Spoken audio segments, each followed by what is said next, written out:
भारत बनाम इंडिया की बहस पर क्या बोला चीन।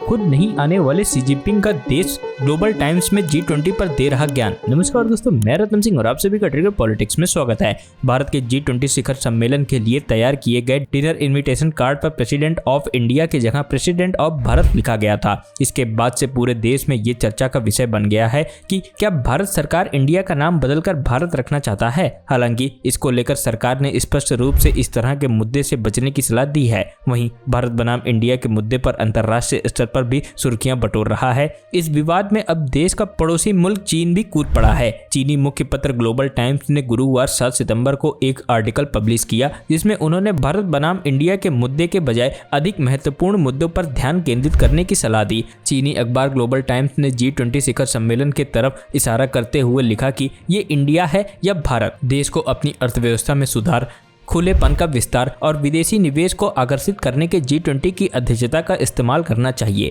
चीनी अखबार ग्लोबल टाइम्स ने एक्स पर पोस्ट करते हुए लिखा कि ये सब इसका नाम बदलने से ज्यादा महत्वपूर्ण है। उन्होंने भारत को सलाह देते हुए आगे लिखा कि उन्हें G20 के जरिए कई तरह के उपायों को धीरे धीरे लागू करना चाहिए। इस तरह के काम देश का नाम बदलने से ज्यादा महत्वपूर्ण है। चीनी अखबार ग्लोबल टाइम्स ने इस बात को स्वीकार करते हुए लिखा कि आज के वक्त में भारत दुनिया की सबसे तेजी से बढ़ती हुई अर्थव्यवस्था है। हालांकि इसके बावजूद उन्होंने भारत और इंडिया के मुद्दे को तुल बनाकर पेश किया। उन्होंने भारत पर तंज कसते हुए कहा कि भारत ने दुनिया का ध्यान अपनी ओर आकर्षित किया है, लेकिन इससे कोई अंतर नहीं पड़ने वाला है जब तक भारत G20 अध्यक्षता का इस्तेमाल सही ढंग से नहीं कर पाएगा। ग्लोबल टाइम्स ने आर्टिकल में लिखा कि इस साल मोदी प्रशासन 1991 के बाद से आर्थिक सुधारों के मामले में सबसे महत्वाकांक्षी सरकारों में से एक रहा है। आपको बता दें कि साल 1991 में भारत ने अपनी अर्थव्यवस्था को उदार बनाने के लिए बड़े सुधार किए थे। उन्होंने भारत के मार्केट पर बात करते हुए लिखा कि दुनिया के लिए अपने बाजारों को पूरी तरह से खोलने में भारत झिझकता है, लेकिन 1947 के बाद का इतिहास हमें बताता है